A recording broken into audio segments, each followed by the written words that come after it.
Hello, my name is Mohammed Moa. Today I have the privilege to be discussing the innovative and referendum processes in Arizona. So, some key parts to note is the direct democracy that occurs in the state of Arizona. As we know, Arizona is a state that's primarily ran through direct democracy.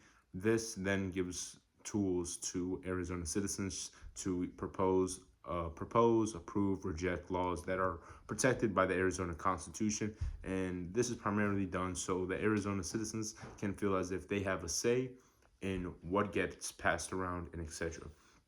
So, to get things started, to go over some sort of definitions, the first thing I want to point out too is these innovative processes are very important because they allow citizens to propose new laws in the Constitution, amendments, and also it gives citizens the opportunity to vote on ideas that are getting passed around in the state of Arizona.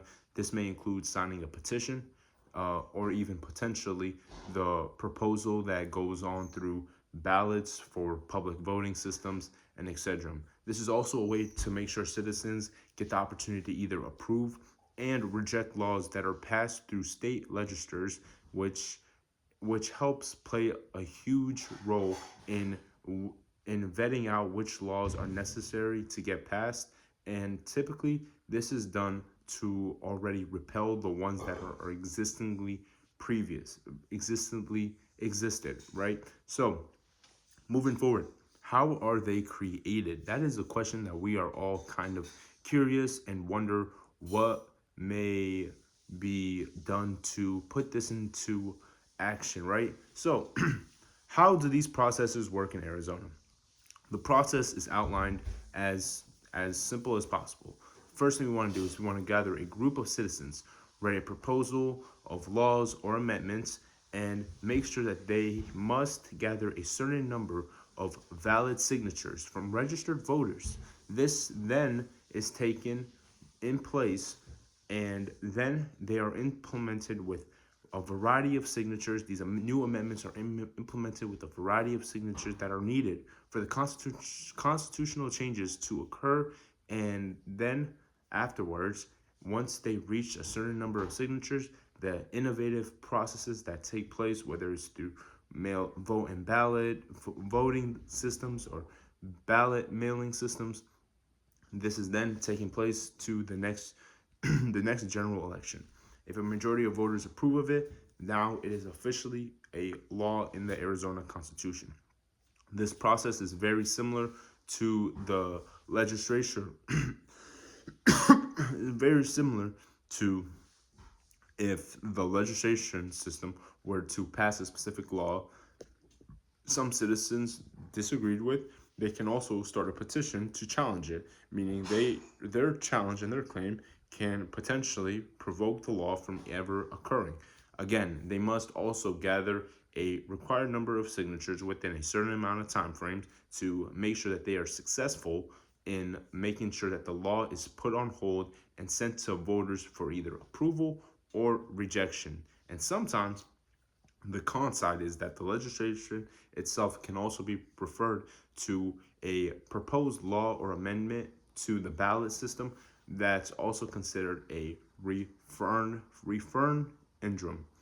So now let's just take a moment just to compare and contrast these two main points. So an initiative is created by the people and starts from the ground up. Okay, so it is used to make sure that new laws or amendments are passed very and through a very professional process system. A referendum system usually responds to a law that is already passed by legislators, and it is more put in place to check on the legislative power. Both both parties involve petitions. They both also provide voter signatures and ballots. So that aspect is not going away for either party. However, but while the innovative approaches create new policies, the referendum approach also focuses on more about approving and rejecting laws that were once already passed. So they are working with laws that were already written and making sure that they are passed and they are effective to what the Arizona citizens either wish to wish to still keep present and relevant. Now, some of us could also be questioning what are the pros and cons to both parties? And this is a really great talking point because the pros include a variety of pros, such as the first pro that comes to mind is they give the power directly to the people, meaning the people all have a voice, they all have the power in particularly to feel as if they can control their own democracy, which is also a really great thing. On top of that, it can also persuade people to who feel as if they can lead to laws that reflect the public's will. On top of that, they allow the public to help keep elected officials accountable for the decisions that they may occur, and they also help address issues that the legislative branch may potentially ignore. The downsides, also known as the cons, in these situations may include the following. Campaigns can sometimes be too expensive and they could be influenced by special interest groups, which is not a great thing.